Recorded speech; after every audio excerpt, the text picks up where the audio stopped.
The first Saturday of September had dawned with that particular quality of golden light that transforms even the most modest English village into something approaching pastoral perfection. St. Mary Mead's annual garden fete, held this year in the spacious grounds of Danes Hollow House, hummed with the gentle activity of a community celebrating the end of summer. Bunting fluttered between the ancient oak trees, children's laughter echoed from the coconut shy, and the air carried the mingled scents of late roses, fresh scones, and the faint smoke from Mrs. Dollop's tea urn. Miss Jane Marple had positioned herself with characteristic thoughtfulness beneath the spreading branches of a copper beech, her knitting bag at her feet and a half-finished baby's cardigan growing steadily in her capable hands. At 74, she had learned that the best vantage point at any social gathering was one that appeared unassuming while offering an excellent view of human nature in all its fascinating complexity. From her wicker chair, she could observe the intricate dance of village politics, romantic entanglements, and social ambitions that played out with far more drama than any London theatre. The fete had been organized by Mrs. Millicent Ashford, the recently widowed mistress of Danes Hollow House, whose determination to maintain her late husband's charitable traditions had impressed even the most skeptical villagers. Mrs. Ashford moved through the crowd with the practiced grace of someone accustomed to command. Her silver hair perfectly coiffed beneath a wide-brimmed hat, her pale blue dress chosen to complement both her authority and the September sky. She had arrived in St. Mary Mead only 2 years prior, following her husband's retirement from the colonial service, but had quickly established herself as a force for improvement in village life. Not everyone, Miss Marple observed, appeared entirely comfortable with Mrs. Ashford's energetic leadership. Mr. Geoffrey Blackwood, whose cottage bordered the Danes Hollow property, maintained a polite but distinctly cool demeanor when speaking with their hostess. Their conversation, conducted near the prize-winning dahlia display, concerned what appeared to be a disputed right-of-way across the lower meadow. Mrs. Ashford's smile never wavered, but Miss Marple noticed how her fingers tightened around her teacup when Mr. Blackwood mentioned consulting his solicitor about historical precedents. Dr. Marcus Haydock, the village physician whose gentle manner concealed a sharp intelligence, moved between the stalls with the careful attention of someone professionally obligated to notice signs of distress. He paused frequently to chat with elderly residents, his trained eye automatically assessing color, posture, and breathing. Miss Marple watched him exchange particularly intense words with Mrs. Ashford near the refreshment tent, their conversation too quiet to overhear, but marked by the kind of careful formality that suggested disagreement beneath polite surfaces. Young Timothy Radford, whose recent inheritance of his uncle's estate had elevated him from struggling artist to gentleman of leisure, hovered uncertainly near the bookstall. His obvious admiration for Mrs. Ashford was matched only by his equally obvious awareness that such admiration might be unwelcome. At 28, he possessed the kind of romantic idealism that Miss Marple knew could lead to either great happiness or considerable trouble, depending largely on the object of such devotion. The afternoon progressed with the measured rhythm of a well-orchestrated social event. The village brass band, enthusiastic if not entirely harmonious, performed selections from Gilbert and Sullivan. Children competed in the traditional three-legged race, their shrieks of delight punctuating the more subdued conversations of their elders. Mrs. Ashford partnered various gentlemen in the impromptu dancing that had begun on the lawn near the rose garden, her movements elegant and assured despite her 50-odd years. It was during the presentation of prizes for the flower show that the afternoon's peaceful progression encountered its first disruption. Mrs. Ashford had been speaking from the small platform erected near the main refreshment tent, congratulating Mr. Weatherby on his prize-winning roses, when she suddenly faltered mid-sentence. Her hand flew to her throat in what initially appeared to be embarrassment at losing her train of thought, but the gesture became something more desperate. Mrs. Ashford's face, which had been flushed with the pleasure of presiding over a successful event, turned an alarming shade of grey. She swayed slightly, one hand gripping the edge of the makeshift podium while the other pressed against her chest. The polite applause that had greeted her speech faded into concerned murmurs as guests began to realize that something was seriously amiss. Dr. Haydock reached the platform within seconds, his social manner instantly replaced by professional urgency. He helped Mrs. Ashford to a nearby chair, his hands moving with practiced efficiency as he checked her pulse and breathing. But even from her position beneath the copper beech, Miss Marple could see that his efforts were likely futile. There was something in the way Mrs. Ashford's body had gone limp, something in the peculiar stillness that had settled over her features that spoke of a finality beyond medical intervention.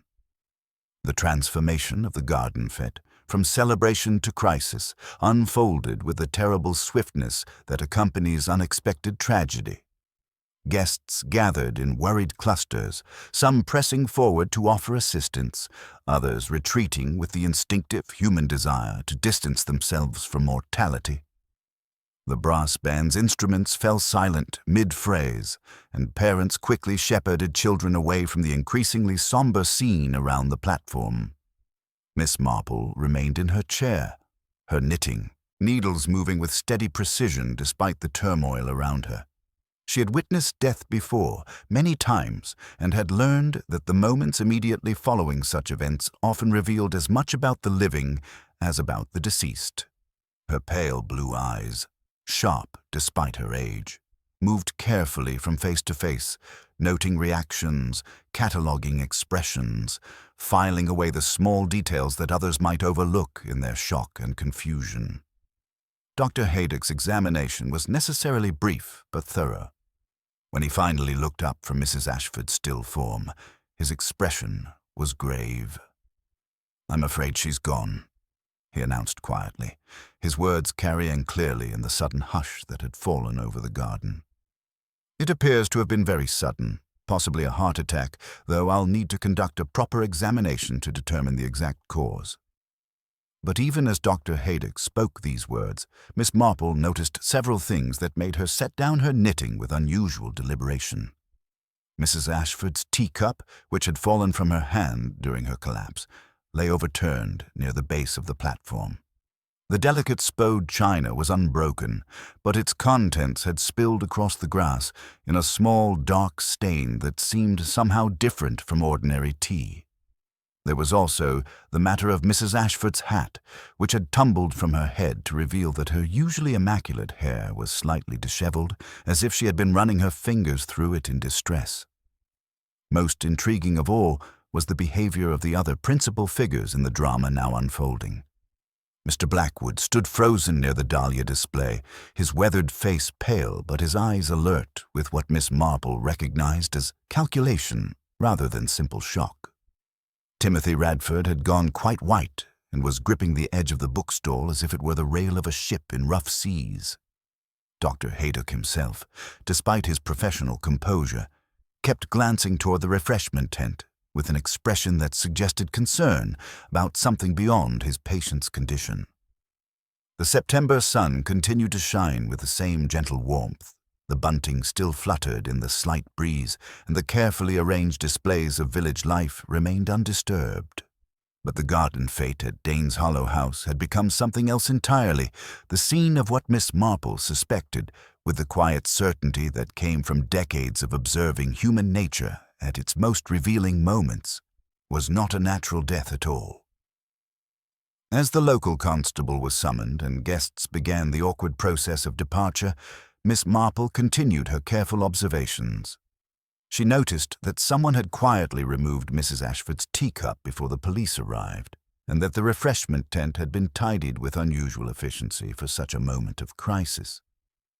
The truth, she knew, was already present in the garden, hidden among the shocked faces and whispered conversations of St. Mary Mead's residents. The challenge would be recognizing it before it disappeared entirely beneath the weight of assumptions, official conclusions, and the very human tendency to accept the most convenient explanation rather than pursue the most accurate one. The game, as she had learned long ago through painful experience, had already begun. And this time, Miss Marple feared she might already be several moves behind. The news of Mrs. Ashford's sudden death spread through St. Mary Mead with the peculiar velocity that accompanies shocking events in small villages, touching every cottage and shop before the church bells had finished their Sunday morning call. By afternoon, the Blue Boar hummed with subdued conversation, and the post office had become an unofficial tribunal where theories were weighed alongside parcels. Miss Marple, making her customary rounds with a basket of late plums, found herself privy to a remarkable variety of explanations for what had befallen their newest neighbor. Mrs. Dollop, whose tea shop served as the village's unofficial intelligence center, had developed an elaborate theory involving Mrs. Ashford's colonial past. "Mark my words," she confided while arranging fresh scones. "There's more to this than meets the eye. A woman doesn't just collapse at her own garden party without something behind it. I heard her husband died under peculiar circumstances in Burma. Heart attack, they said then too. There's talk of native poisons that leave no trace, substances that can fell a healthy person without warning." She glanced around conspiratorially. Perhaps someone from her past finally caught up with her. The postmaster offered a more prosaic assessment. "Overwork, pure and simple," Mr. Jenkins declared, sorting letters with practiced efficiency. New to the village, trying to prove herself, organizing committees and interfering in matters settled for generations. The body can only take so much strain before something gives way. Dr. Haydick will confirm it was her heart. All that rushing about finally caught up with her.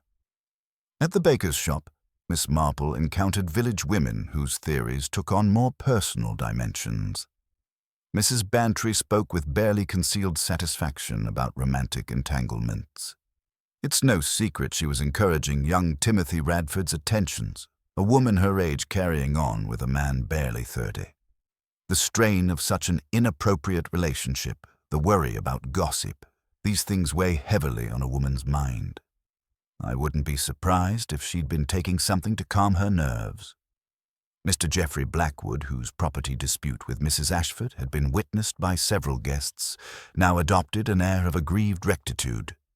He spoke quietly about the deceased's overbearing nature and unwillingness to compromise, subtly implying her demanding personality might have contributed to her demise. "A woman who drove herself too hard," he mused to Colonel Bantry, conveniently overlooking his own stubbornness in their meadow dispute. Young Timothy Radford presented a stark contrast. His grief was raw and transparent, untainted by calculating skepticism.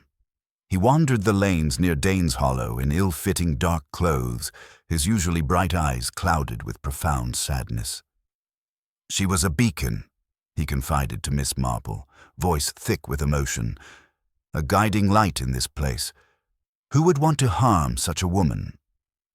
His theory leaned toward tragic natural causes, though Miss Marple noted the fierce, almost proprietary gleam in his eyes when he spoke of her, a devotion that bordered on obsession. Dr. Haydick himself appeared less certain than the amateur theorists. "The preliminary examination suggests heart failure," he told Miss Marple carefully. "But there were unusual aspects I want to investigate further. The speed of the collapse, certain physical signs not entirely consistent with typical cardiac episodes. I've requested a more detailed examination." He paused, studying her attentive expression. "You were observing quite carefully yesterday. Did you notice anything particularly odd?" Miss Marple considered while adjusting her plum basket. "Mrs. Ashford seemed in excellent health throughout the afternoon. The collapse appeared without preceding symptoms, though I did notice her teacup disappeared rather quickly after the incident, before anyone official could examine its contents." She met his eyes directly. "In my experience, Doctor, when something seems too convenient or sudden, it often bears closer examination." The village had also produced consensus regarding the most likely suspect. Mr. Blackwood's dispute over property rights, his resentment of Mrs. Ashford's influence, and his presence at the fete made him an obvious focus of suspicion. Several residents had observed his heated conversation with her near the dahlia display, and his reputation for strong opinions and quick temper made him a natural candidate. Yet Miss Marple found herself troubled by this solution's very obviousness. In her experience, the most apparent suspect was often least likely to be guilty, precisely because genuine criminals rarely advertise their motives so publicly. Would a man planning murder really draw attention to his grievances so transparently? An intriguing detail emerged from old Mr. Finch, the gardener, found weeping in the tool shed. Not for Mrs. Ashford herself, he claimed, but for her prized dahlias.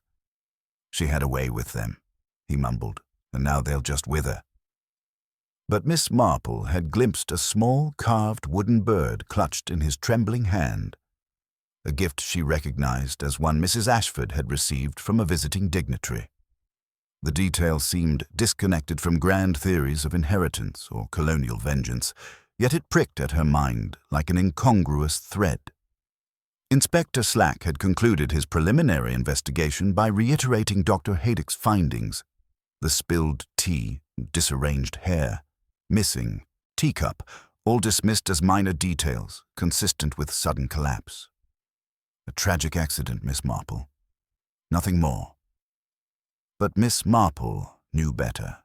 She recalled the faint, dark stain where tea had spilled, a hue she was certain wasn't Earl Grey. She remembered Mrs. Ashford's hand going to her throat, not her chest, a gesture of choking rather than cardiac distress. As evening settled over St. Mary Mead, she felt the familiar stirring of unease that accompanied her encounters with carefully concealed truth. The village had reacted with its predictable mixture of gossip and theory, but somewhere within the tangle of speculation and misdirection, a killer was listening, observing, and perhaps even contributing to the confusion that would serve as perfect camouflage for murder. The morning after Mrs. Ashford's funeral arrangements had been postponed pending Dr. Haydock's additional examination, Miss Marple embarked upon what she privately termed her gardening rounds, a series of seemingly innocent visits throughout St. Mary Mead that allowed her to observe human nature in its most unguarded moments. Armed with her knitting bag and a basket of late plums from her own tree, she moved through the village with the unhurried purpose of someone whose chief occupation appeared to be neighborly concern, while her sharp eyes catalogued every detail that might illuminate the truth behind Saturday's tragedy. Her first stop was Dane's Hollow House itself, where the aftermath of the garden fete was being methodically erased. Mrs. Larkin, the housekeeper, supervised the return of borrowed items with an efficiency that bordered on desperation. "Everything must be accounted for," she insisted to the village lads helping with the cleanup, her voice pitched higher than usual. Miss Marple noticed that the woman's hands trembled slightly as she wrapped the remaining spode teacups in protective cloth, counting them twice with the anxious precision of someone who feared discovery of a shortage. The missing teacup had indeed vanished completely. Miss Marple's discreet inquiries among the clean-up crew revealed that no one remembered seeing it after Mrs. Ashford's collapse, though several witnesses distinctly recalled its presence immediately following the incident. More intriguingly, she discovered a crumpled paper serviette caught beneath a tent peg near where the refreshment table had stood. The fabric bore a dark stain that had attracted a small colony of ants. Not the brown of ordinary tea, but something with a distinctly purplish hue that suggested the addition of fruit cordial or syrup. This discovery led her to seek out Mrs. Vera Pym, whose contribution of blackcurrant cordial to the refreshment offerings had been mentioned by several villagers. Mrs. Pym received her graciously in a sitting room that showcased her late husband's military decorations, but her manner grew subtly defensive when Miss Marple complimented her thoughtfulness in bringing additional refreshments. "One simply cannot rely on committee planning," Mrs. Pym declared, her pearls catching the afternoon light. "I brought my own bottle of cordial because experience has taught me that tea at village functions is invariably too weak for civilized consumption." When pressed gently about who might have availed themselves of this enhancement, Mrs. Pym's memory became remarkably vague, though she did mention that several people had approached the refreshment tent during Mrs. Ashford's speech. Dr. Haydock's behavior continued to intrigue Miss Marple. She encountered him emerging from the chemist's shop with a thoughtful expression and a small package tucked discreetly into his medical bag. Their conversation revealed his growing certainty that Mrs. Ashford's death warranted closer scrutiny. The symptoms were inconsistent with typical cardiac failure, he confided, glancing around to ensure their privacy. The rapidity of onset, the particular coloration I observed, certain other physical signs, all suggest the possibility of poisoning, though I hesitate to make such accusations without conclusive evidence. Timothy Radford's grief had taken on an almost theatrical quality that troubled Miss Marple's experienced eye.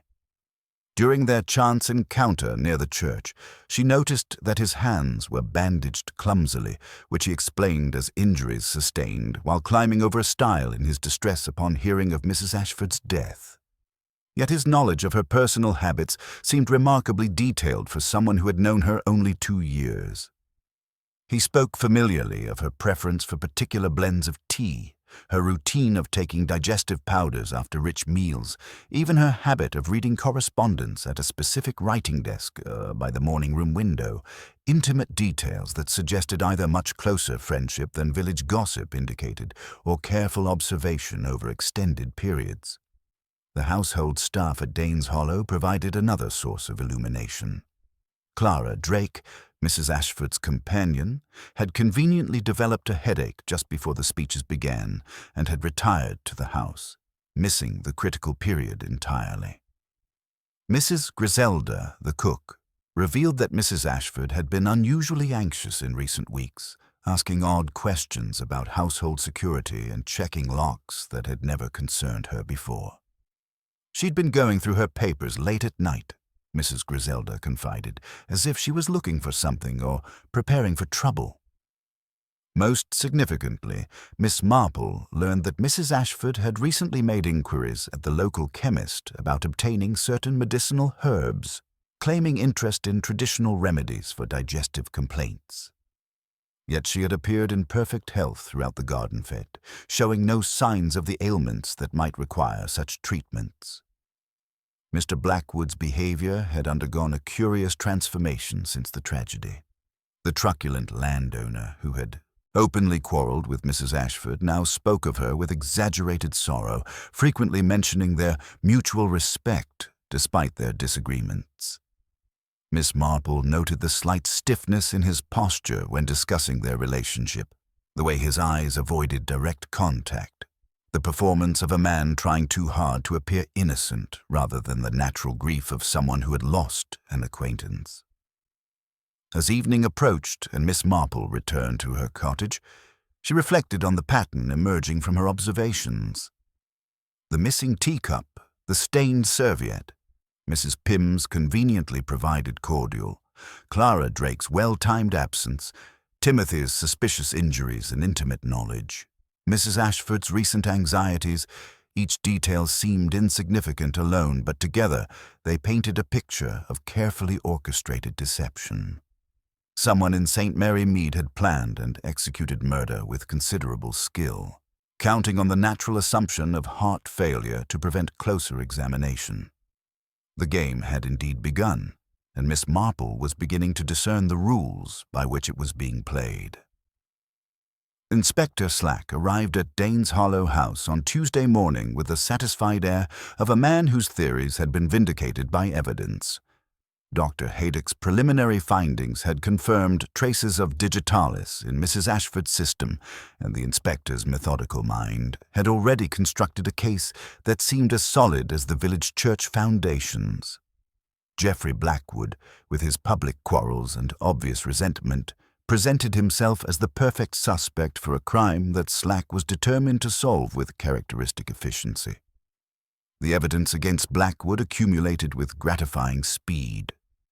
Young Trevor Ellison, a scout whose eagerness to assist the police bordered on theatrical, recalled seeing a gentleman with a brown hat and stiffish walk approach the refreshment tent shortly before Mrs. Ashford's collapse, asking specifically about the hostess's cup.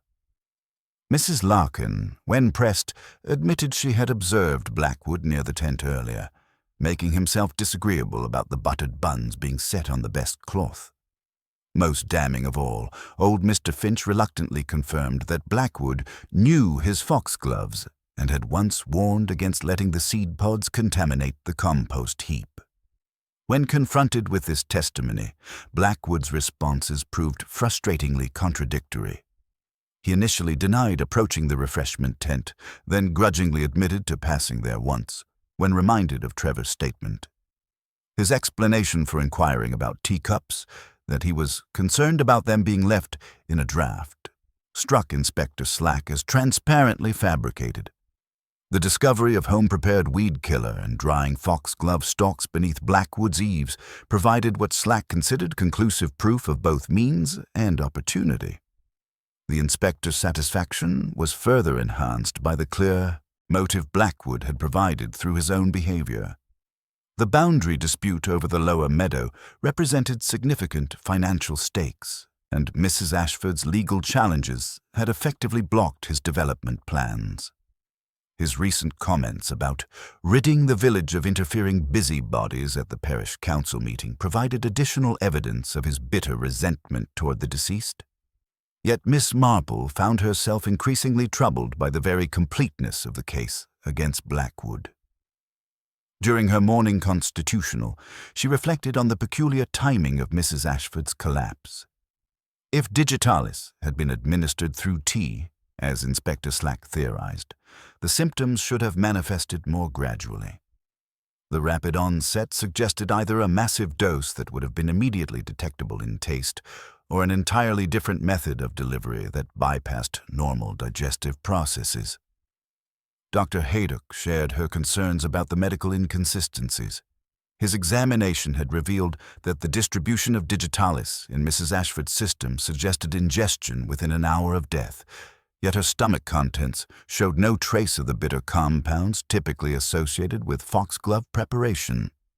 This discrepancy implied either sophisticated chemical processing to mask the taste or an alternative administration method that the current investigation had not considered. Timothy Radford's behavior continued to intrigue Miss Marple more than Inspector Slack's chosen suspect. The young man's intimate knowledge of Mrs. Ashford's personal habits, her preference for specific tea blends, her routine with digestive powders, even her habit of reading correspondence at particular times, suggested either much closer friendship than village gossip indicated or careful observation over extended periods. His bandaged hands, explained as injuries from climbing a stile in distress, seemed suspiciously convenient, and his agitation at news of the investigation bordered on panic rather than relief. Mrs. Pym's recent behavior had grown increasingly erratic since suspicion focused elsewhere. Her black-currant cordial had mysteriously spoiled and required immediate disposal, and she had taken to making unusual visits to the church, ostensibly for prayer, but actually, Miss Marple suspected, to dispose of something in the ancient well behind the vestry. When complimented on her cordial's unique flavor at the garden fete, Mrs. Pym had responded defensively about botanical properties and the dangers of certain combinations if one wasn't properly informed. Clara Drake's conveniently timed headache, which had removed her from the scene just as the critical events unfolded, also warranted closer examination. Companions in positions of dependence often harbored hidden resentments, and Mrs. Ashford's recent anxieties, her late-night searches through papers, her inquiries about medicinal herbs, her concerns about household security suggested she had sensed some threat that the current investigation was ignoring entirely. The missing teacup remained the most tangible evidence of deliberate concealment. Miss Marple's discreet inquiries had established that it had definitely been present immediately after Mrs. Ashford's collapse, witnessed by at least 3 people. Its subsequent disappearance suggested not panic but calculated removal by someone who understood its significance as evidence. The stained serviette she had discovered, with its peculiar purplish hue that had attracted ants, indicated that Mrs. Ashford had consumed something other than ordinary tea. Yet Inspector Slack had dismissed this finding as irrelevant contamination. As Tuesday evening settled over St. Mary Mead, Miss Marple reflected on the dangerous momentum building around the inspector's premature conclusion. Blackwood's obvious motive and antagonistic personality made him a convenient scapegoat, allowing the real perpetrator to observe the investigation's progress while maintaining an appearance of innocent concern. The inspector's eagerness to close the case quickly had created exactly the conditions under which a clever murderer might escape detection entirely. In her experience, people who really poisoned others rarely obliged with public quarrels and contradictory statements the day before. Real poisoners were tidy in their minds as well as their methods, and they understood that the most effective camouflage was often hiding in plain sight while attention focused elsewhere. The game was entering its most perilous phase, where official conclusions threatened to obscure rather than illuminate the truth, and Miss Marple knew that time was running dangerously short. The morning after Inspector Slack's confident arrest of Geoffrey Blackwood brought an unexpected discovery that would fundamentally alter Miss Marple's understanding of the case. While delivering her customary jar of quince jelly to Mrs. Griselda at Danes Hollow House, she noticed something that the official investigation had entirely overlooked. Tucked behind the everyday crockery on the kitchen dresser sat a delicate spode teacup that perfectly matched the garden fete service, except this one bore a fresh hairline crack and showed distinct discoloration around its interior that suggested recent, thorough scrubbing.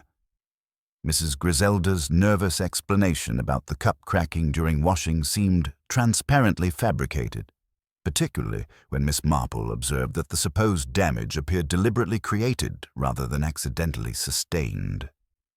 More intriguingly, the cook's obvious anxiety about the cup's presence suggested she understood its significance far better than her casual dismissal implied. This discovery prompted Miss Marple to examine more carefully the physical evidence that Inspector Slack had dismissed as unimportant details. Her afternoon investigation of the original spill site revealed crystalline residues still visible in the grass where Mrs. Ashford's teacup had fallen. These granules dissolved readily in water but left a distinctly sweet taste with an underlying bitterness that reminded her of concentrated fruit preserves. The peculiar purplish hue of the stain, which had attracted ants with unusual persistence, clearly indicated that Mrs. Ashford had consumed something far more complex than ordinary tea enhanced with milk and sugar. Dr. Haydock's medical findings provided crucial support for her growing suspicions about the poison's delivery method. His examination had revealed that the digitalis in Mrs. Ashford's system was not consistent with crude foxglove ingestion, which would have left characteristic bitter compounds and greater stomach residue. Instead, the traces suggested a refined pharmaceutical preparation or potent extract that had been administered in highly concentrated form. Most significantly, the rapid onset of symptoms indicated either massive dosage or an administration method that facilitated exceptionally quick absorption, bypassing the slower digestive process entirely. This medical evidence led Miss Marple to focus her attention on Mrs. Pym's blackcurrant cordial, whose deep purple color perfectly matched the mysterious stain. Mrs. Pym's increasingly agitated behavior since the tragedy had not escaped notice, her sudden disposal of spoiled preserves, her furtive visits to dispose of bottles in the church well, and her evasive responses when questioned about her cordial recipe. When Miss Marple visited under the pretext of requesting the recipe for the church cookbook, Mrs. Pym's reaction bordered on panic. The conversation revealed disturbing details about the cordial's composition. Mrs. Pym admitted to including not just black currants, but elderberries, sloes, and what she described vaguely as traditional herbal additions for digestive health. Her mention of consulting old remedy books and experimenting with botanical combinations to achieve proper medicinal balance suggested knowledge far beyond casual preserve making. Several witnesses confirmed that Mrs. Pym had been particularly insistent about serving her cordial to specific guests, especially Mrs. Ashford, claiming it would help with digestive complaints that public speaking often caused. Timothy Radford's behavior continued to intrigue Miss Marple, particularly his intimate knowledge of Mrs. Ashford's personal habits and his suspicious injuries. His bandaged hands, supposedly sustained climbing a stile in grief, showed the neat wrapping characteristic of burns rather than scrapes from a fall. During her visit to his studio, she observed art supplies that included wax mediums and noticed the faint aroma of fruit syrup where none should have been present in an artist's workspace. His nervous explanation about sweetening tea with syrup due to stomach sensitivity seemed rehearsed rather than spontaneous. The timing of Clara Drake's convenient headache, which removed her from the scene during the critical period, also warranted scrutiny. Companions in positions of dependence often harbored hidden resentments or possessed access to information others missed. Mrs. Ashford's recent anxieties about household security, her late-night searches through papers, and her inquiries about medicinal herbs suggested she had discovered something threatening that the current investigation was ignoring entirely. Miss Marple's discreet inquiries at the post office revealed that Mrs. Pym had been corresponding with London solicitors about colonial inheritance disputes, and further investigation showed that her late husband had served in Burma during the same period as Mrs. Ashford's husband. Both men had apparently been involved in some business partnership that ended acrimoniously shortly before their respective deaths. This colonial connection provided the first glimpse of motive beyond the obvious property disputes that had focused attention on Geoffrey Blackwood.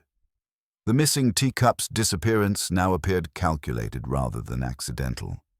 Someone had understood its evidentiary value and removed it before analysis could reveal the sophisticated preparation used to deliver concentrated digitalis.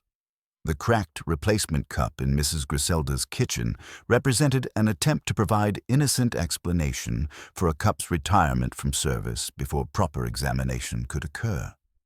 As evening settled over St. Mary Mead, Miss Marple reflected on the pattern emerging from her investigation. The method had been ingenious, using Mrs. Pym's cordial to mask the bitter taste of concentrated digitalis while its fruit acids accelerated absorption into the bloodstream. The garden fete had provided perfect cover, with multiple witnesses who would never suspect the helpful neighbor offering enhanced refreshments to honored guests. The challenge now was proving this theory before Mrs. Pym completed whatever preparations she was making for what appeared to be an imminent departure from the village. The game had entered its most dangerous phase, where the killer knew that suspicion was shifting away from convenient scapegoats toward more uncomfortable truths.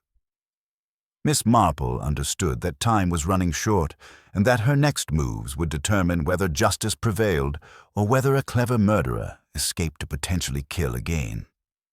The quiet release of Geoffrey Blackwood from police custody sent ripples of uncertainty through St. Mary Mead, though Inspector Slack maintained his official silence about the procedural adjustments to his investigation.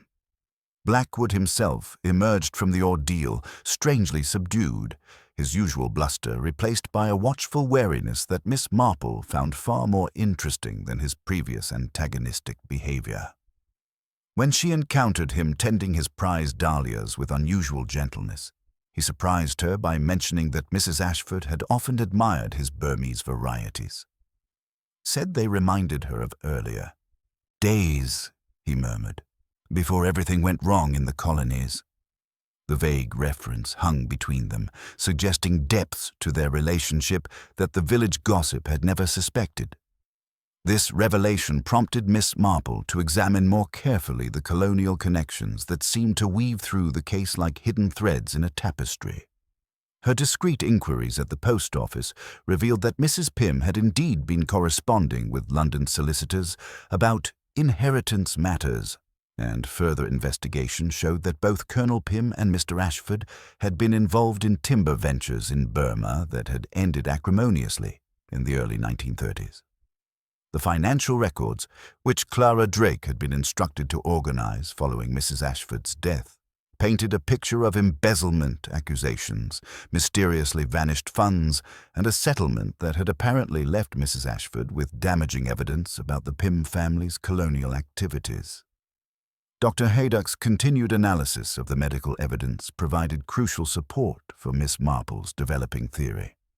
His discreet tests had confirmed that the digitalis in Mrs. Ashford's system was a highly refined pharmaceutical preparation rather than crude plant extract, and, more significantly, he had detected traces of fruit acids that would have accelerated the poison's absorption into the bloodstream. The rapid onset of symptoms, which had initially puzzled him, now made perfect sense when considered alongside the acidic medium of Mrs. Pym's black currant cordial. Armed with this growing body of evidence, Miss Marple arranged what she described to the vicar's wife as a memorial planning committee meeting at the vicarage. The gathering brought together all the principal figures under the innocent pretext of discussing appropriate tributes to Mrs. Ashford's memory. Mrs. Pym arrived with her usual air of righteous purpose. Timothy Radford appeared pale and increasingly nervous. Clara Drake maintained her composed facade while watching everyone carefully, and Dr. Haydock accepted the invitation with obvious reluctance. The conversation began civilly enough, with discussions of memorial plaques and charitable scholarships, but Miss Marple's gentle questions gradually exposed the tensions beneath the surface. When Mrs. Pym spoke passionately about Mrs. Ashford's sense of duty and the importance of settling old accounts, her choice of words seemed deliberately provocative. Dr. Haydock's response about the dangers of dwelling on past grievances prompted Mrs. Pym to make pointed references to professional discretion and the selective application of medical ethics. Timothy's emotional outburst about the unfairness of treating grief as gossip revealed his intimate knowledge of Mrs. Ashford's recent activities, including her plans to revise her will in favor of artistic patronage. His mention of a registered letter from London that had arrived the Friday before the garden fete caught Clara's attention sharply, and her explanation about household matters seemed carefully rehearsed rather than spontaneous. The breakthrough came when Timothy, in his agitation, knocked over his teacup. As the tea spread across the white cloth, Miss Marple observed the telltale purplish stain that spread from where his spoon had rested, the same distinctive coloration she had noticed in the grass, where Mrs. Ashford's cup had fallen. Mrs. Pym's reaction to this accident was immediate and telling. Her face went rigid with what Miss Marple recognized as barely controlled panic. Dr. Haydock seized the moment to press his medical concerns about the sophisticated preparation required to create concentrated digitalis extract. His pointed questions about botanical knowledge and access to pharmaceutical resources made Mrs. Pym increasingly defensive, particularly when he mentioned the unusual fruit acids that had enhanced the poison's effectiveness. The final revelation emerged through Clara's careful admission that Mrs. Ashford had spent her last weeks investigating discrepancies in her late husband's colonial business records. The deceased had apparently discovered evidence of financial irregularities involving the Pym partnership and had been preparing to confront someone in the village about old wrongs that needed righting. Mrs. Pym's violent reaction to this revelation, her sharp denial followed by detailed knowledge of events she claimed to know nothing about, provided the confirmation Miss Marple had been seeking. As the meeting dissolved into uncomfortable silence, Miss Marple reflected on the elegant simplicity of the murder method. Mrs. Pym's black currant cordial had provided perfect camouflage for the concentrated digitalis, its strong flavor and dark color masking the poison, while its natural acids accelerated absorption. The garden fete had offered ideal cover, with Mrs. Pym able to approach the refreshment tent as a helpful neighbor, while ensuring her deadly preparation reached its intended victim. The challenge now was convincing Inspector Slack to act on circumstantial evidence before Mrs. Pym completed her preparations for departure. The game had reached its critical phase, where the killer knew that suspicion was focusing on the right target and time was running dangerously short. The morning after the uncomfortable memorial committee meeting brought an unexpected crisis that would shatter any remaining illusions about Mrs. Ashford's peaceful death. Miss Marple was awakened before dawn by the distant clanging of the fire brigade bell, and from her bedroom window she could see an orange glow emanating from the direction of Dane's Hollow House. By the time she had dressed and made her way through the village, a small crowd had gathered to watch the volunteer firefighters battle flames that had engulfed the morning room where Mrs. Ashford had spent her final weeks examining her late husband's papers. Clara Drake stood wrapped in a borrowed shawl, her face streaked with soot and her usual composure shattered by genuine terror. She explained to the assembled villagers that she had awakened to the smell of smoke and discovered the fire already consuming the antique desk and the cabinet where Mrs. Ashford had stored her most important documents. Her description of events seemed straightforward enough. She had heard a sound, investigated, found flames, and immediately summoned help. But Miss Marple noticed several details that troubled her experienced eye. The fire's location was suspiciously specific, concentrated entirely on the area where Mrs. Ashford had been conducting her research into the Burma timber venture. While Clara claimed to have seen a shadowy figure fleeing through the garden, her description was curiously vague for someone who had demonstrated remarkable attention to detail in all other matters.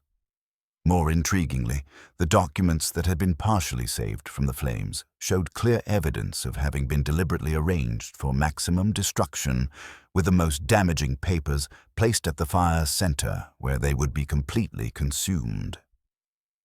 Inspector Slack arrived with his usual bluster, initially attributing the incident to faulty electrical wiring, but Dr. Haydock's examination of the scene revealed traces of accelerant that made arson undeniable. The timing was far too convenient to be coincidental. Someone had attempted to destroy the very evidence that might have revealed the true motive for Mrs. Ashford's murder. Miss Marple observed that Mrs. Pym, who had arrived among the first responders, showed remarkable familiarity with the layout of the damaged room and seemed particularly interested in determining which documents had survived the flames. Timothy Radford's behavior during the crisis proved equally revealing. His immediate assumption that the fire was connected to Mrs. Ashford's death, coupled with his detailed knowledge of which papers she had been examining, suggested either guilty knowledge or involvement beyond his claimed romantic admiration. When questioned about his whereabouts during the night, his explanation about sketching moonlit ruins seemed rehearsed, and Miss Marple noticed that his hands, previously bandaged for supposed climbing injuries, now showed the distinctive marks of recent burns that he attributed to helping fight the fire. The investigation of Clara's small sitting room, where she had retreated after the excitement, yielded the most significant discovery. Miss Marple, ostensibly offering comfort with a pot of tea, observed that Clara's personal papers had been hastily reorganized, with several items missing from their usual careful arrangement. A faint impression on the desk blotter suggested that someone had written hurriedly, and the discovery of violet-colored sugar crystals, identical to those found at the original murder scene, indicated that Clara's involvement in recent events was far more complex than her role as innocent witness suggested. Mrs. Pym's reaction to the fire's aftermath provided the clearest indication of guilt. Her immediate offer to help Clara reorganize the surviving documents, coupled with her detailed questions about which specific papers had been destroyed, revealed knowledge she shouldn't have possessed about Mrs. Ashford's research. Her subsequent behavior became increasingly erratic. She was observed making furtive telephone calls from the village exchange, disposing of bottles and equipment behind the church, and preparing her cottage for what appeared to be immediate departure. The colonial connection that had initially seemed peripheral now emerged as absolutely central to understanding the crime. The partially burned documents revealed that Colonel Pym's partnership with Mrs. Ashford's husband had involved not merely timber trading but sophisticated pharmaceutical ventures, including the cultivation and processing of medicinal plants for export to European markets. The business had collapsed amid accusations of embezzlement and fraud. with Mrs. Ashford apparently retaining documentary evidence that could have destroyed the Pym family's carefully constructed reputation and resulted in criminal prosecution even decades after the fact. Dr. Haydock's continued analysis of the original murder provided crucial support for Miss Marple's developing theory. His examination confirmed that the digitalis used to poison Mrs. Ashford was a highly refined pharmaceutical preparation rather than crude plant extract, requiring sophisticated knowledge of botanical chemistry and access to professional equipment. The rapid onset of symptoms, combined with the fruit acids that had enhanced absorption, pointed to someone with extensive experience in medicinal plant preparation. Exactly the expertise that Colonel Pym would have acquired during his colonial pharmaceutical ventures. As evening settled over St. Mary Mead, Miss Marple reflected on the elegant desperation of the arson attempt.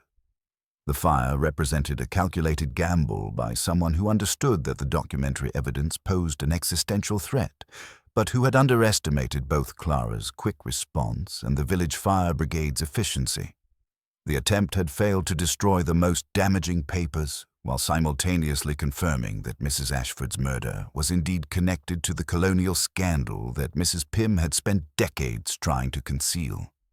The game was entering its most dangerous phase, where a cornered killer might resort to increasingly desperate measures to protect secrets that had already begun to unravel. Miss Marple knew that the next 24 hours would determine whether justice would prevail, or whether St. Mary Mead would witness additional tragedies before the truth could be fully revealed. The morning after the fire brought an unsettling quiet to St. Mary Mead, as if the village itself were holding its breath before the final act of a drama that had already claimed too many victims. Miss Marple, recognizing that events were approaching their inevitable climax, decided that the time had come for what she privately termed her final test. A carefully orchestrated encounter, designed to force the truth from shadows into light through the simple but powerful medium of human psychology under pressure.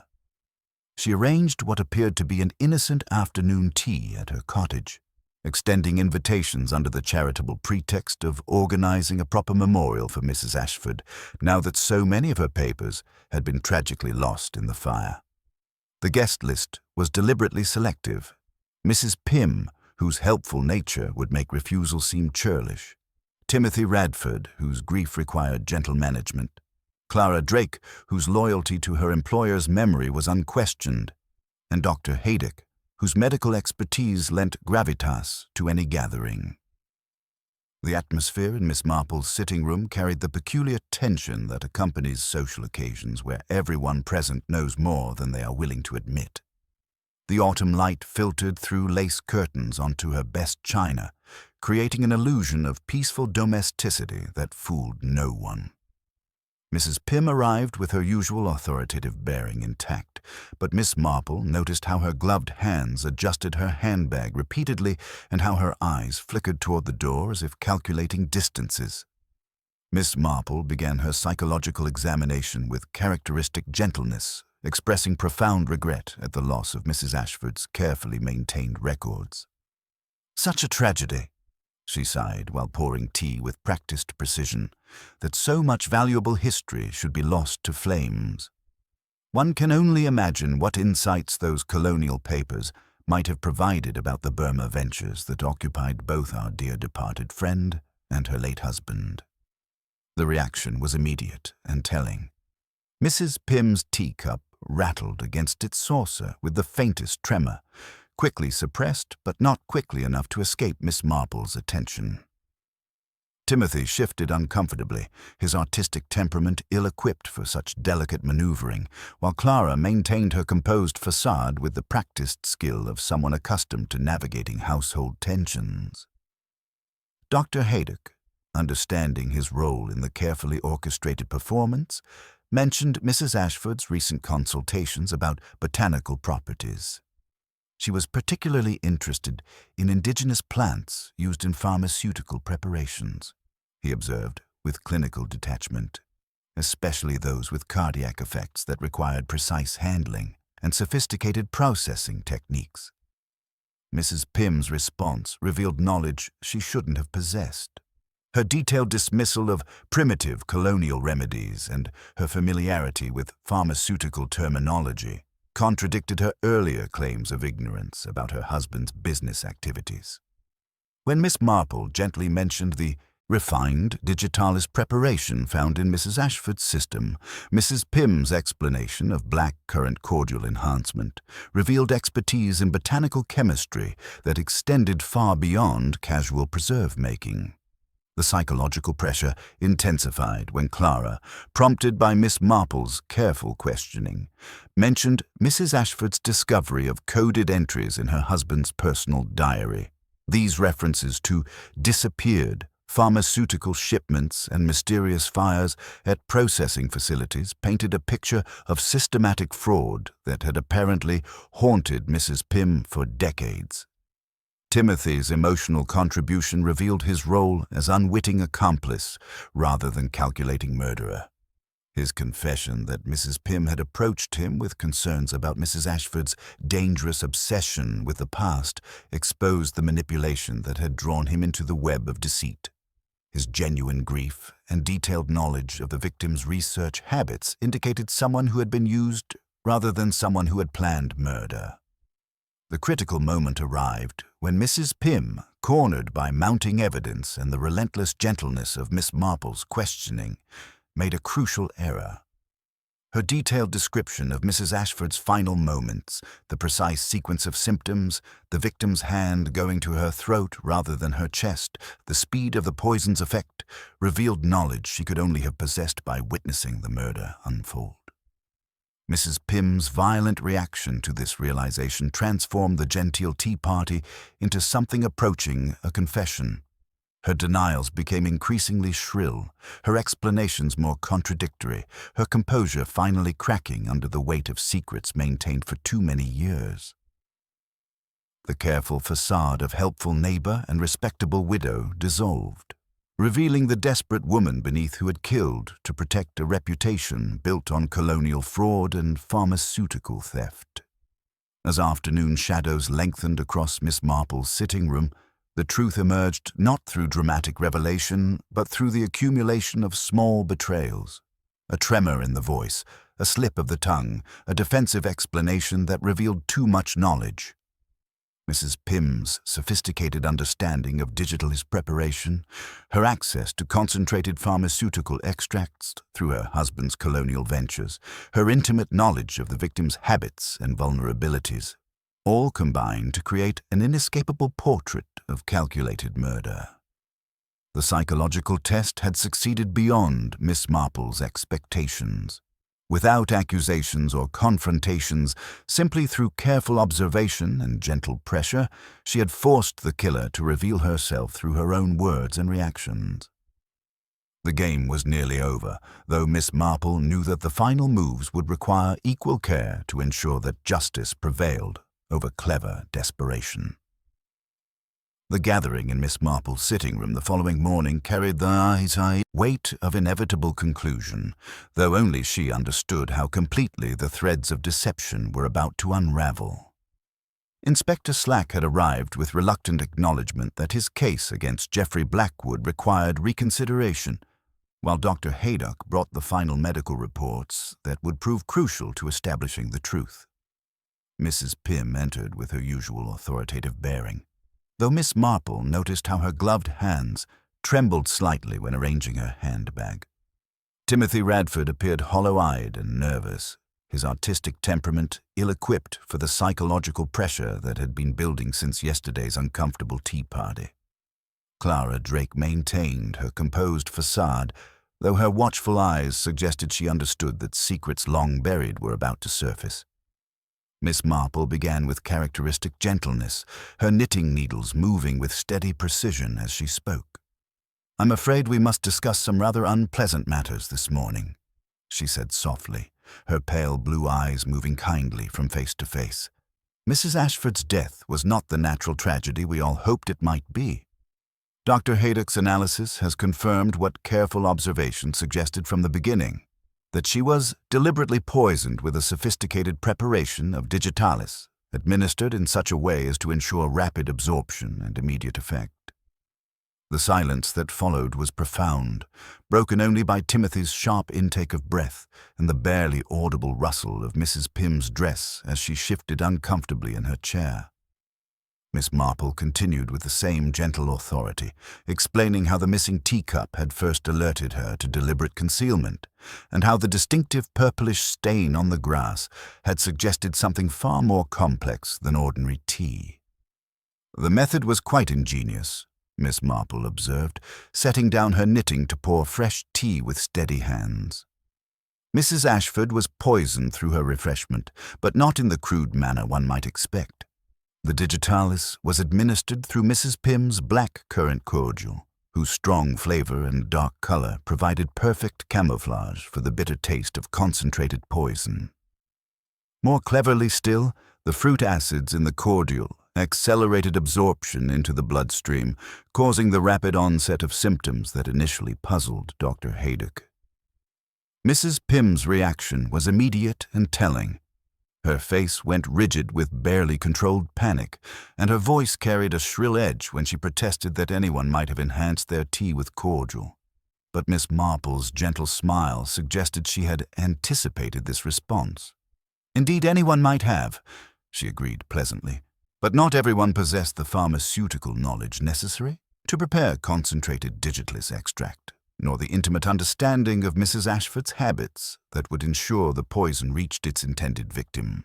The sophistication of the preparation, Dr. Haydock tells us, required expertise gained through years of experience with medicinal plant processing. Exactly the knowledge that Colonel Pym would have acquired during his pharmaceutical ventures in Burma. The colonial connection that had seemed peripheral now emerged as absolutely central to understanding both motive and method. Miss Marple explained how Mrs. Ashford's research into her late husband's business papers had uncovered evidence of systematic fraud in the Burma timber and pharmaceutical ventures, irregularities that would have destroyed the Pym family's carefully constructed reputation if exposed. Timothy's role as unwitting accomplice became clear as Miss Marple gently revealed how Mrs. Pym had manipulated his romantic feelings to gain intelligence about Mrs. Ashford's research activities and daily routines. "You were used quite cruelly, my dear boy," she told him kindly. "Mrs. Pym exploited your genuine affection to learn when Mrs. Ashford would be most vulnerable, what her habits were, even which teacup she preferred at social gatherings." The psychological pressure intensified as Miss Marple described Mrs. Pym's desperate attempt to destroy evidence through arson at Dane's Hollow House. "But fire, like murder, leaves traces for those who know how to read them," she observed, and Mrs. Ashford had been more careful than her killer realized. Copies of the most damaging documents had already been sent to London solicitors for safekeeping. Mrs. Pym's composure finally shattered completely at this revelation. Her carefully maintained facade crumbled as she realized that her crimes had been not only detected, but that the evidence she had killed to suppress was already beyond her reach. The confession that followed was not dramatic, but pathetic. A torrent of justification about colonial injustices, ruined reputations, and decades of careful rebuilding threatened by one woman's determination to expose historical truths. As Inspector Slack moved forward with quiet efficiency to make the arrest, Miss Marple reflected sadly on the human capacity for self-deception. Mrs. Pym had convinced herself that murder was merely another form of self-defense, that protecting family secrets justified taking an innocent life. The garden fete that had begun as a celebration of community spirit had become the stage for a crime that revealed the darker currents flowing beneath the surface of village respectability. The game was finally over, though Miss Marple knew that the reverberations of these revelations would continue to affect St. Mary Mead long after justice had been served. Truth, as she had learned through long experience, was often more disturbing than comfortable fiction, but it remained the only foundation upon which genuine peace could be built. The weeks following Mrs. Pym's arrest brought a peculiar transformation to St. Mary Mead, as if the village was slowly awakening from a dream that had turned unexpectedly dark. The autumn light fell differently now across familiar gardens and cottage windows, carrying with it an awareness that peaceful surfaces could conceal profound deceptions. Inspector Slack's visit to Miss Marple's cottage bore all the hallmarks of official acknowledgment wrapped in personal humility. His usual bluster replaced by the careful respect of a man who had learned uncomfortable truths about the limitations of conventional detection. He accepted her offer of seed cake with uncharacteristic grace and admitted, with visible effort, that her methods had proven far superior to his own systematic approach. "One learns," he said carefully, "that evidence speaks differently to different ears, and that some ears are better trained for listening." Miss Marple's gentle response about preserving dignity while serving truth seemed to provide him with a framework for understanding his professional future.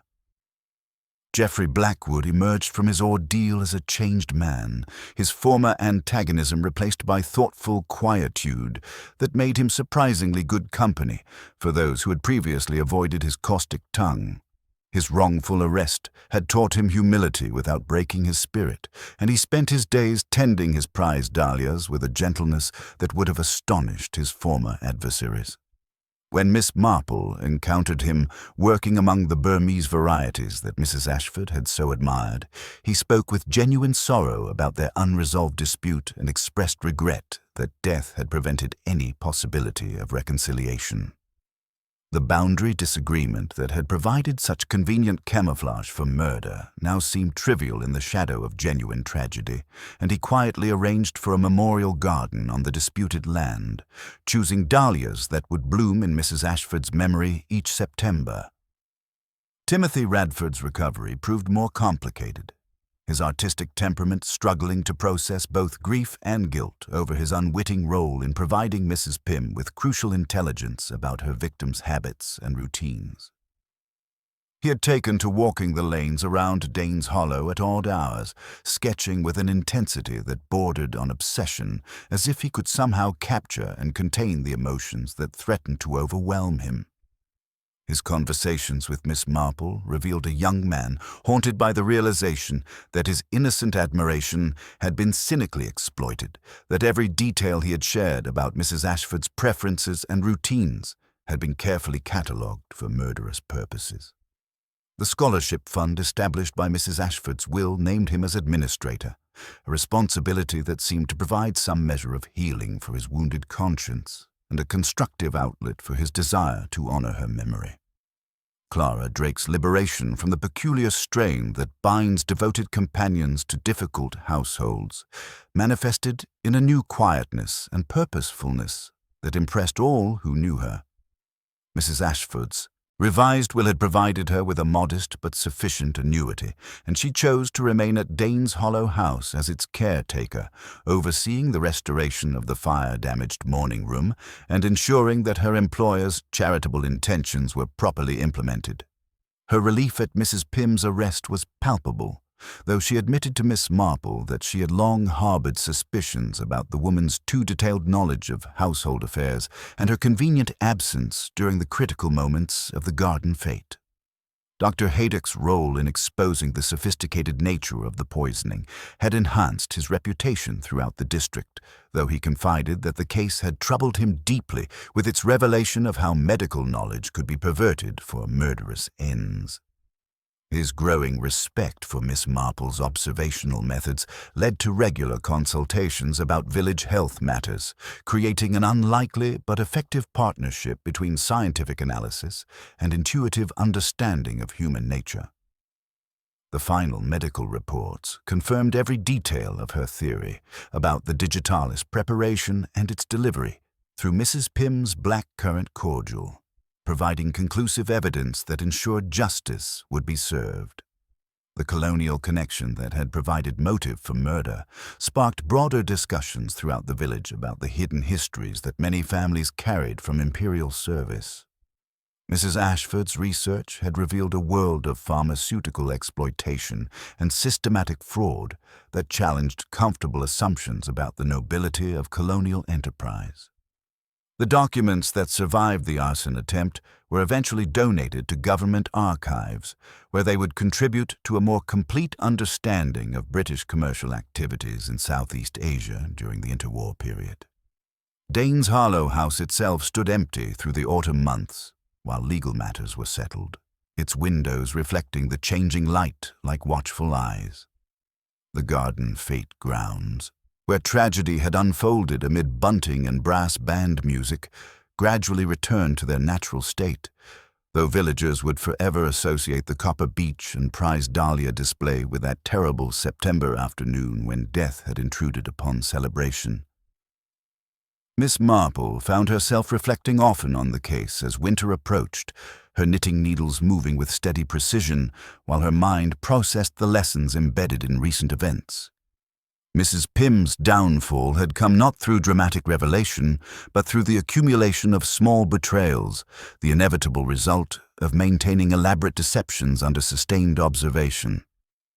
The most dangerous criminals, she reflected, were often those who appeared most respectable, who understood that the best camouflage was frequently found in plain sight, among concerned neighbors and helpful friends. As the first snow began to dust the village rooftops, Miss Marple settled into a favorite chair and contemplated the eternal human capacity for both good and evil that had been so starkly revealed. The garden fete had begun as a celebration of community spirit, but had become the stage for murder, yet it had also demonstrated the village's fundamental decency in its response to crisis. St. Mary Mead would return to its peaceful rhythms, but with a deeper understanding that beneath any community's tranquil surface, ancient secrets and human passions continued their eternal dance, waiting for the right circumstances to emerge into the unforgiving light of truth. Winter settled over St. Mary Mead with unusual gentleness, as if the season itself understood that the village required time to heal from the wounds inflicted by autumn's revelations. The bare branches of the copper beech at Danes Hollow cast delicate shadows across the lawn, where Mrs. Ashford had taken her final breath, and Miss Marple found herself pausing there during her afternoon walks, reflecting on the strange mixture of satisfaction and sorrow that accompanied the resolution of human tragedy. The case had concluded with Mrs. Pym's conviction and life sentence, but the emotional aftermath continued to ripple through the community like stones cast into still water. Timothy Radford had emerged from his ordeal fundamentally changed, his romantic idealism tempered by harsh lessons about the complexity of human nature. His art had taken on new depth, though the brightness that had once characterized his work now carried undertones of melancholy that spoke to hard-won wisdom. He had accepted the role of administrator for Mrs. Ashford's scholarship fund with quiet determination, channeling his guilt into constructive purpose. When Miss Marple encountered him arranging flowers at the small memorial garden established on the disputed meadow, she noted how his hands moved with newfound steadiness, as if meaningful work had provided anchor for his troubled spirit. Clara Drake had chosen to remain at Danes Hollow as caretaker, transforming her former servitude into dignified stewardship. The fire-damaged morning room had been restored with careful attention to Mrs. Ashford's preferences, though Clara had quietly disposed of the remaining colonial documents after ensuring copies reached appropriate archives. Her relief at Mrs. Pym's arrest had been profound, for she admitted to Miss Marple that she had long harbored suspicions about the woman's too convenient knowledge of household routines and her strategic absence during critical moments of the garden fete. Geoffrey Blackwood's wrongful arrest had paradoxically liberated him from years of accumulated bitterness, replacing his former antagonism with thoughtful humility. His prized dahlias, which Mrs. Ashford had so admired, now bloomed in carefully tended beds that served as living memorials to their unresolved friendship. He spoke to Miss Marple with genuine regret about their boundary dispute, acknowledging how trivial such matters seemed when measured against the weight of genuine tragedy.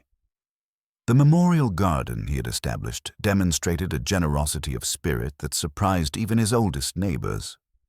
Dr. Haydock's role in exposing the sophisticated poisoning had enhanced his reputation throughout the district. though he confided that the case had troubled him deeply with its revelation of how medical knowledge could be perverted for murderous ends. His growing respect for Miss Marple's observational methods had led to regular consultations about village health matters, creating an unlikely partnership between scientific analysis and intuitive understanding of human behavior.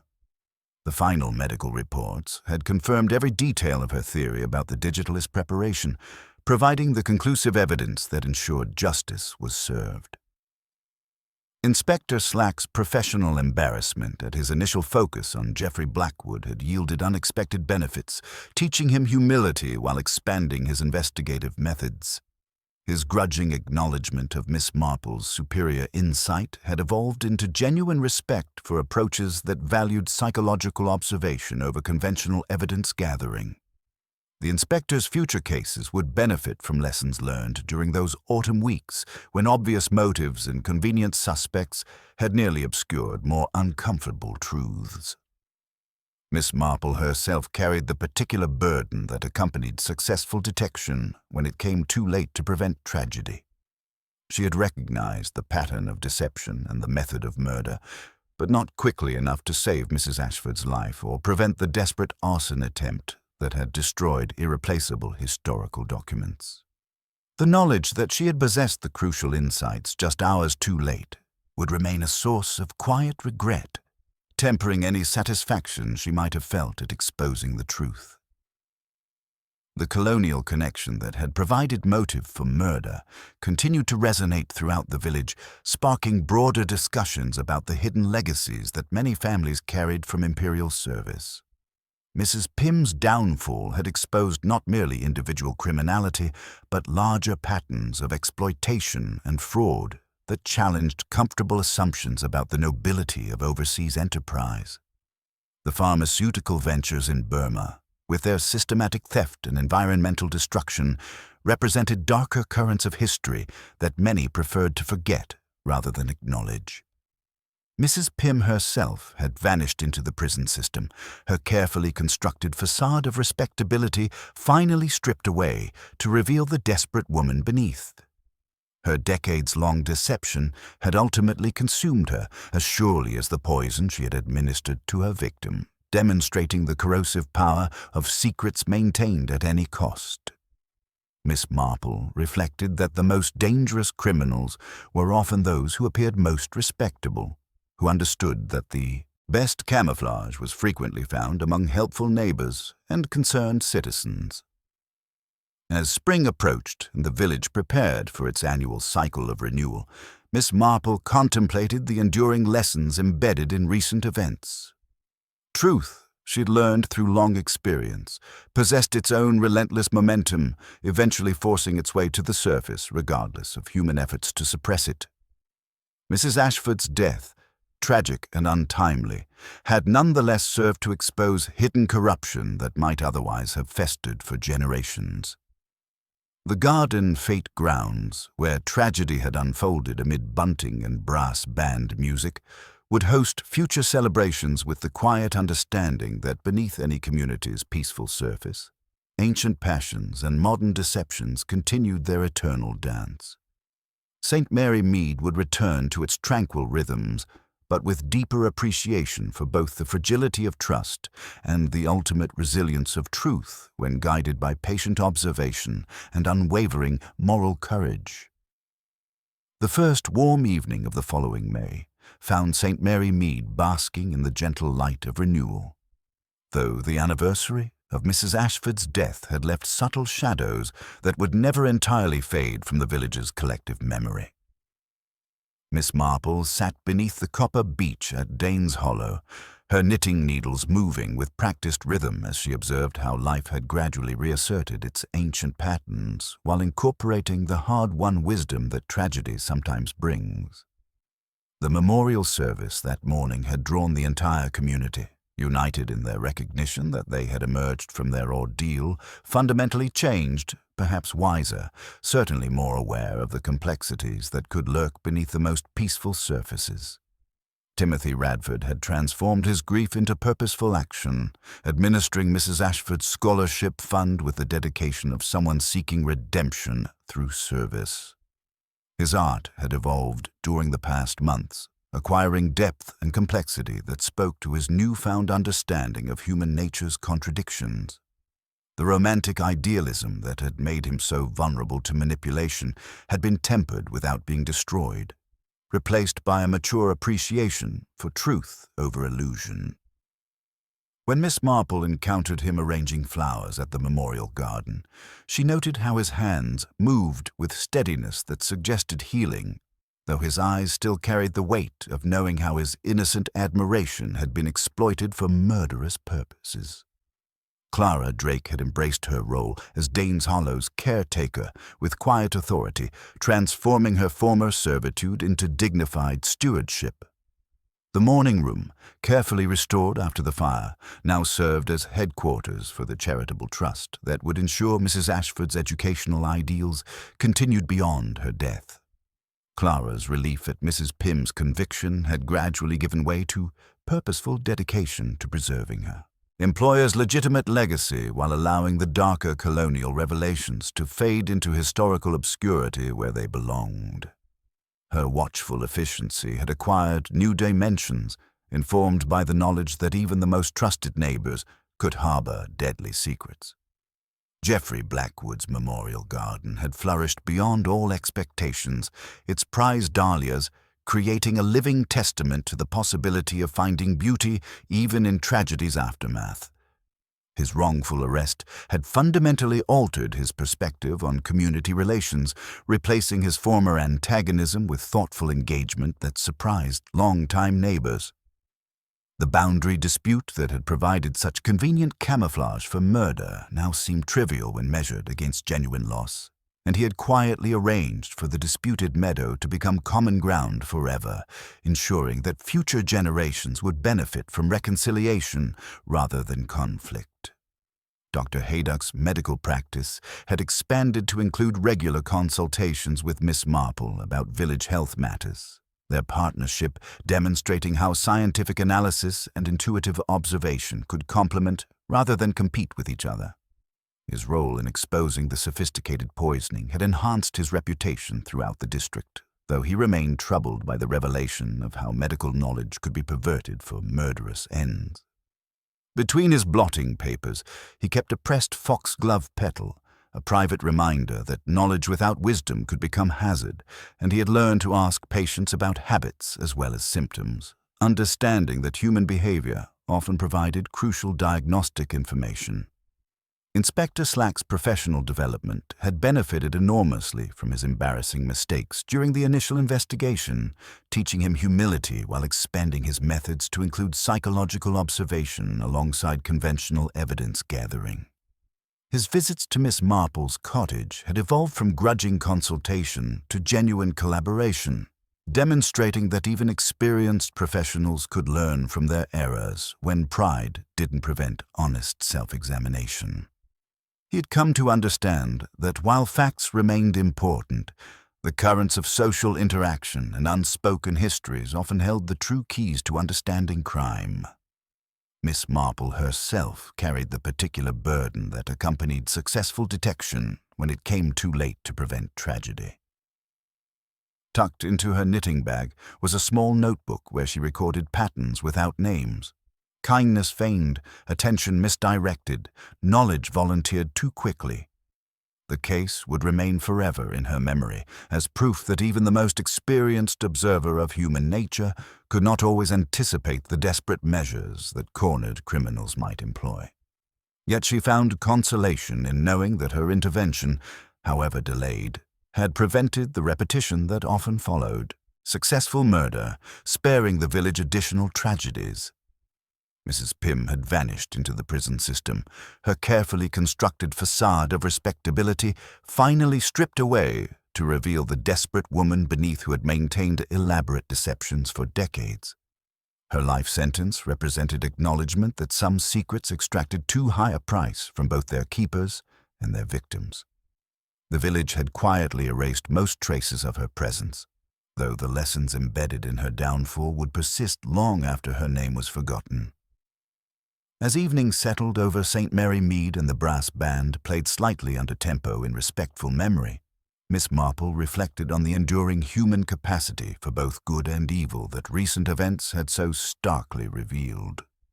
The garden fete tradition had resumed with appropriate modifications, participants carrying subtle awareness that vigilance remained the price of maintaining the trust upon which community life depended.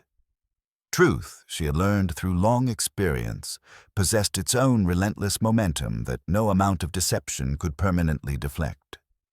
Though she had known the truth too late to save Mrs. Ashford, justice had ultimately prevailed, proving once again that patient observation and moral courage could triumph over even the most carefully concealed crimes.